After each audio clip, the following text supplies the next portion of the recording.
በዩቲዩብ ላይ ስለተለያየ ስለ ንግድ ሲስተሞች እስቲ ሪያሊቲው ምንድን ነው ያለው ከነው ወይስ ሌላ አይነት ሂድን ፓርት አለው የሚለውን ለማየት እንሞክራለን።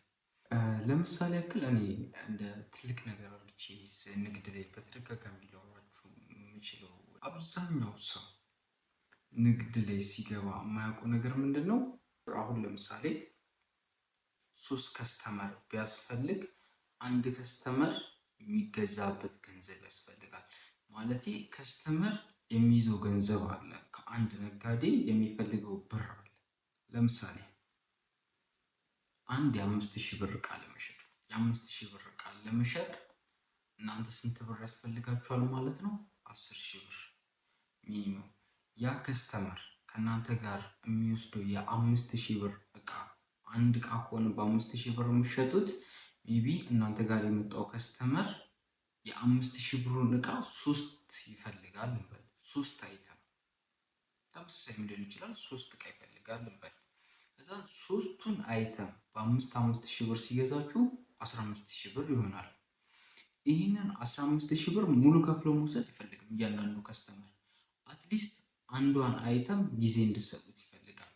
ሁለቱን በካሽ ቢከፍላችሁ አንዷን ደግሞ ሳምንትም 15ም ተመልሶ ሲመጣ ያችን 5000 ብር ከፍሎ ሌላ 2 ይወስዳል ማለት ነው። ያቺ አንዷ እሱ ጋር ተቀማጭ ትሆናለች። ይህን ሲስተም ምን ይባላል? ዝውውር ይሉታል። አሰራኝ እና ላሰራክ አይነት ሲስተም ያለው አብዛኛው እኛ ሀገር ልክ ታሰራኛለህ አሰራካለሁ። አብዛኛው ነጋዴ ደግሞ ይህን ሲስተም አያውቅም። የሆነ ያክል ገንዘብ እዛ ሲዘው ነው እየሰሩ የሚኖሩት ማለት ነው።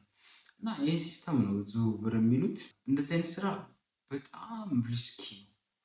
አሁን ለምሳሌ በትንሽዬ ካፒታል እንደዚህ አይነት ስራ ስትሰሩ በጣም አነስ ያሉ ሰዎች ናቸው የሚያጋጥሟቸው።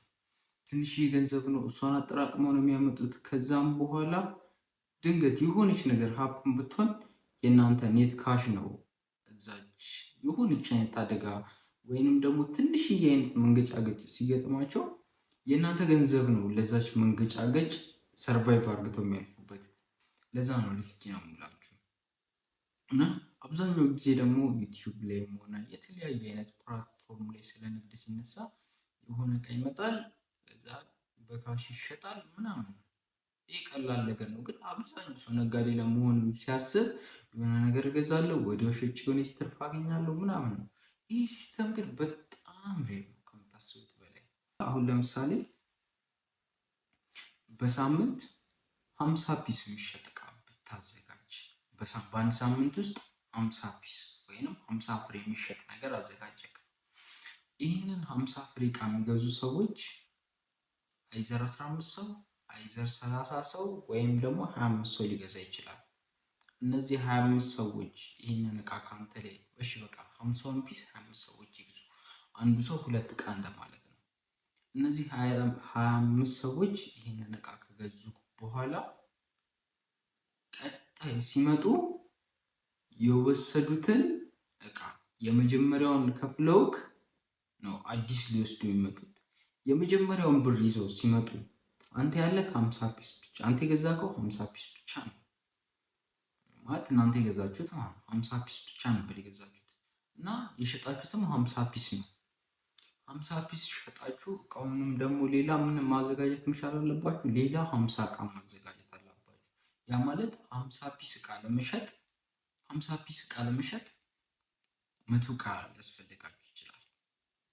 ከዛ ይህንን የ50 ዕቃ ዝውውር ለመስራት አትሊስት 100 ዕቃ ሊያስፈልጋችሁ ነው ማለት ነው። ከዚህ 100 ዕቃ ላይ 50ውን ሸጣችሁ ቀጣይ ሁለተኛ ዙር የመጀመሪያውን ብራችሁን ይዘው ሲመጡ ካላችሁ 50 ፒስ ላይ ይወስዳሉ ማለት ነው።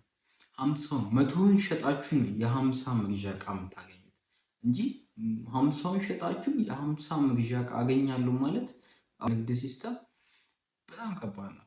ያ ማለት ንግድ ውስጥ ገብቶ ሰዎች ወዲያው ከስሩ የሚወጡበት በእንደዚህ አይነት ሲስተም ነው። 50 ዕቃ ሸጠው 50 ዕቃ መልሶ መግዛት አይችሉም። ምክንያቱም እንዳለ ይበተናል። የሆነ ፖቴንሻል በጣም ሉዝ ያደርጋሉ። ከዛም በኋላ ነው ቀስ እየተባለ ገንዘብ የሚመጣው። ሰዎቹም ያንን 50 እቃ ወስደው ድጋሚ ሲመጡ ሌላ እቃ ለመውሰድ ነው እንጂ እሱ ገንዘብ የለውም 50 እቃውን ሸጦ ጨርሷል ምናምን የሚለውን መረዳት አይፈልጉም። ያችን ገንዘብ ይዘው ሌላ የሚሸጥላቸውን ሰው ነው ፋይንድ የሚያደርጉት። ዞር ዞር ብለው ፈልግ የሚያደርጉት ሌላ ነጋዴ፣ እንደዚህ አይነት እቃ የያዘ ሰው ሌላ ነጋዴ አፈላልገው ከዛ ነጋዴ ላይ ይገዛሉ። አንተ ያንን እቃ እስከምታመጣ ድረስ ማለት ነው። አንተ ካመጣቅ ሳምንትም 2 ሳምንትም ወርም ቆይተ ካመጣ ያቺ በፊቷን የ50 እቃ የወሰዷትን እቃ ይዘው መጥተው ድጋሚ እቃውን ይቀበሉሃል ማለት ነው። ይህ ሲስተም ነው ዝውውር የሚባለው። ስለዚህ ሁልጊዜ በንግድ ላይ ጥንቃቄ መደረግ ያለበት ምንድነው? ወደ አንድ ንግድ ውስጥ ለመግባት 50 እቃ ለመሸጥ በሳምንት አቅደ ከሆነ መገባው አትሊስት የ100 እቃ ግድ ነው። አትሊስት ቢያንስ እንኳን የ80 ካነሰ ማለት ነው። በጣም ካነሰ የ80 ግድ ነው። ምክንያቱም አንዳንድ ሰዎች አሉ ሜቢ ካሽ የሚገዙ አይተር የአንዱን ከፍለው የሚወስዱ ወይም ከዛ በላይ ከፍለው የሚወስዱ አንዳንድ ሰዎች ይመጣሉ። ግን ማጆሪቲው ማለት ይቻላል በአብዛኛው ሁለት ወስዶ ሁለቱን አቆይቶ ቀጣይ ሲመጣ ነው ሁለቱን መክፈል የሚፈልገው። እና ከንግድ ላይ አብዛኛው ጊዜ ሰዎች ሳያስቡበት አናላይዝ አድርገው የሚገቡበት እንደዚህ አይነት ነገር ነው። ሰዎችም ብዙ ጊዜ ኢንስፓየር የሚሆኑት የሆነ አይነት ፋብሪካ በእንደዚህ ያክል አይነት ገንዘብ ቢልድ ማድረግ ይቻላል ይባላል። ሜቢ በ3 ሚሊዮን ብር እንደዚህ አይነት ፋብሪካዎች መገንባት ትችላላችሁ፣ እንደዚህ አይነት እቃዎች አምርታችሁ መሸጥ መነገር ትችላላችሁ ይባላል። እውነት እኮ ነው፣ ሊሆን ይችላል። ያንን እቃ በ3 ሚሊዮን ብር በተባለው አይነት ካፒታል ሊገዛ ይችላል። 500 ሺህ ብር የሆነ ማሽኖች ተገዝተው ወደ ስራ ሊገባ ይችላል። ስራ ሲገባ ማምረቻ ገንዘብ አለ። እሱን የተለያየ አይነት ወጪዎች ከቨር የመጀመሪያዎቹ ታስበው ወደ ስራ ሊገባ ይችላል። ግን ወደ ስራ ሲገባ እነዛን በማምረቻ እቃችሁ ያመረታችሁትን የመጀመሪያ ሳምፕል አብዛኛውን የሚሸጡት በክሬዲት ነው። ከዛም በክሬዲት ሸጣችሁት ማለት ያላችሁ ሪሶርስ በሙሉ ጨርሳችኋል፣ የተባላችሁትን ካፒታል ጨርሳችኋል።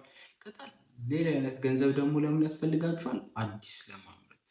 ያንን ገንዘብ ማታገኙ ከሆነ ማሽናችሁ ይቆማል፣ ውጭ ያላችሁ ገንዘብ ይበተናል፣ ማዘዋወራችሁን ገንዘባችሁን ማለት ይሄ ዝውውር የሚለው አይነት ሲስተም አሁንም ይመጣል ማለት ነው። እና እንደዚህ አይነት ነገሮች ላይ በጣም ጥንቃቄ ማድረግ ያስፈልጋል። ይህ ሰውዬ ምን ያክል ይታመናል? ገንዘብ ቢወስድ ገንዘብ ይመልሳል ወይ? እቃ ቢወስድ ገንዘቡ ሸጠው ያመጣል ወይ ምናምን የሚለውን በደንብ ቼክ ተደርጎ ነው እንደዚህ አይነት ቦታ ላይ መገባት የሚቻለው። የሆነ አይነት አካባቢ ላይ ኖርማል የሰው ገንዘብን ብቻ ለመቀማት የተሰለፉ ሰዎች ይኖራሉ። በቃ ዱቤ ሽጥልኝ ሰርቼ እከፍልሃለሁ ምናምን በጣም ብዙ አይነት አሳዛኝ ቃላቶች ይናገራሉ። ከወሰደ በኋላ ግን ላለመመለስ የማያመጣው አይነት ሰበብ የለም የማያመጣው። እና እንደነዚህ አይነት ሰዎችንስ እንዴት ነው ማኔጅ ማድረግ የምችለው? እያንዳንዱን የሰው ልጅ ተቀምሶ ማወቅ አይቻልም።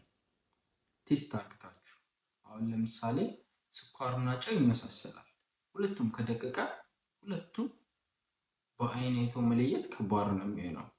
ግን ምንድነው ቀላሉ መለያ አንስቶ መቅመስ ነው አይደል? የሰውን ልጅ ግን እንደዛ አንስታችሁ ቀምሳችሁ ይሄኛው ስኳር ነው ይሄኛው ጨው ነው እንደምትሉት ሁሉ ይሄኛው ጥሩ ነው ይሄኛው መጥፎ ነው ብላችሁ ማየት አትችሉም። ብዙ ነገር አናላይዝ አድርጋችሁ ነው ሜቢ ይሄ ሰው ጥሩ ነው የምትሉት። ያም ሆኖ እኮ የሆነ ሰዓት ላይ ሊቀየር ይችላል። ግን እንደዚህ አይነት ሰዎች ቢመጡ እንዴት አድርጌ እቋቋመዋለሁ የሚለው በደንብ መታሰብ አለበት። በእንደዚህ አይነት ነገር ሳትዘጋጁ ገብታችሁበት ከሆነ አብዛኛው ንግድ አትራፊ ሳይሆን አክሳሪ ነው ሊሆን የሚችለው። ትልቅ አይነት ሪስክ ነው የሚወሰድበት። ንግድም ስትጀምሩ ካላችሁ ካፒታል አትሊስት ከሩብም ከበለጠ 30% በሚሆነው ነው ንግድ መጀመር አለባችሁ ብዬ የማስበው። የንግድ ትልቁ መሰረቱ እምነት ነው። አብዛኛው ዩቲዩበሮች ይህ እቃ በዚህ ተገዝቶ በዚህ ይሸጣል፣ ይህ እንዲህ ተብሎ በዚህ ይሸጣል እንደሚባለው ቢዝነስ እንትኖች አይደለም። በቃ ካሽ በካሽ የመሆኑ ፕሮባቢሊቲ የለው። ምናልባት የመጀመሪያ ዙር ሊሰራ ይችላል። ከዛም ገበያው ላይ እየቆያችሁ ስትሄዱ ትንሽ ገፋ ሲል ሰዎች እየለመዷችሁ ሲመጡ ክሬዲት የማይቀር ነገር ይሆናል። ነገሮች በዱቤ ባይሸጡ መልካም ነው፣ ግን ያለዛ ይሆናል። እናንተ አልሸጥም ብላችሁ ያላችሁ ቃል ሙጭጭ ብላችሁ ልትቀመጡ ትችላላችሁ። ግን ሌላ ሰው ደፍሮ ይሄንን ሪስክ ወስዶ የሚሰራ ሰው በእርግጠኛነት ይኖራል። ያኔ ማርኬታችሁ የእናንተ የሞተ የያዛችሁት እቃ እዛው ቁጭ ብሎ ሜይ ቢ በሳምንት መሸጥ ያለበት እቃ በ4 ወርም በ5 ወርም ላይሸጥ ይችላል። እንደዛ ሆነ ማለት እናንተ ጋር ያለው የሰራተኛ ኮስት፣ እናንተ ቀን በቀን የምታጠፉት ገንዘብ፣ ኤቭሪቲንግ ተደማምሮ ከነገሮች ሁሉ በላይ የሆነና ከትርፋችሁ በላይ የሆነና ኪሳራ ውስጥ ናችሁ ማለት ነው። ስለዚህ እሺ ዝውውር የምትለዋን ነገር ሪስካችሁን ሚኒማይዝ እያደረጋችሁ በነገሮች በጣም ጠንቃቃ እየሆናችሁ መሄድ መቻል አለባችሁ። በቀጣይ ደግሞ በእንደዚህ በዝውውር ውስጥ ስለሚያስቸግሩ አንዳንድ ነገሮች እያየን